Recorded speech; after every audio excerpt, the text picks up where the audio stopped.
internet su hangnanabagi akhoi wa khannaba haure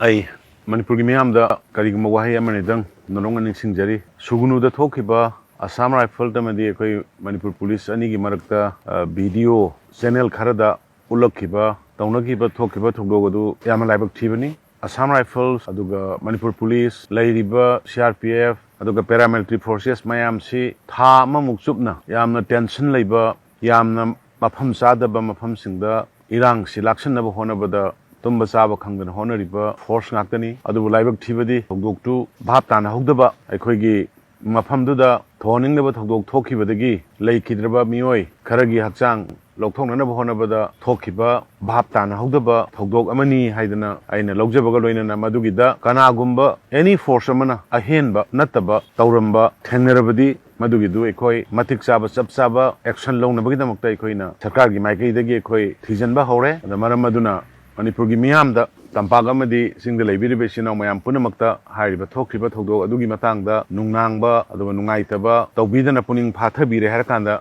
force ani gi marakta bhap tanadabagi thokpa oibanina force ani ma tumba chaba khangdana honariba ngaktani adubu kanana karino kanana kamai tawbuno haibadu ekhoi thuna mara leiba singdu ekhoi dandi pinanaba sarkar gi maikai dagi ekhoi honajari hairiba poda se ekhoi central gi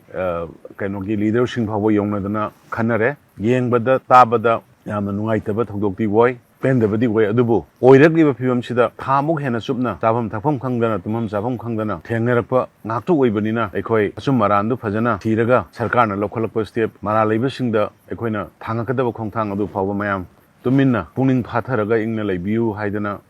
aigi maigaidagi aduga sarkargi maigaidagi mayamda ai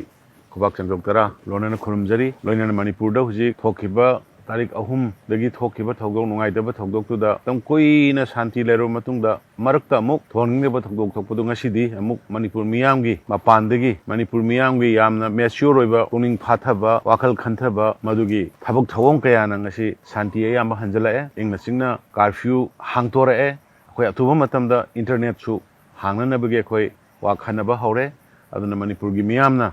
ngasi pibiriba sumaina ima ibel civil societies intellectual circle punamakna aikhoibu sarkarbu thajaba thambiyu aikhoibu guide tobiyu aikhoibu poktak pibiyu haina haijabaga loinana puning phathana leibinaba aduga thogdoktugi chummarandu sarkarna thigalaga aikhoigi sarkargi oiba action lobada madugi matam pibiyu haina mayamda khurumjari